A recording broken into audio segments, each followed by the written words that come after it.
insan, tapos na pala yung aming trabaho. Ayan o, finish na. Ayan. Kaunting pala-pala na lang nasa sulok. Yung mga kasama ko, ayan, nakaupo na lang sa tabi, wala nang gagawin. Maya aakyat na rin yan sila.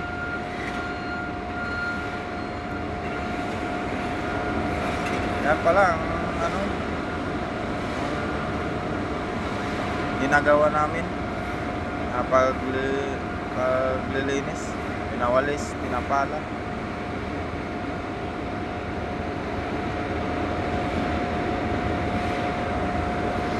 Abangan nyo na lang mga insan sa susunod na video. Wala pa akong maibideo sa maipapakita sa inyo.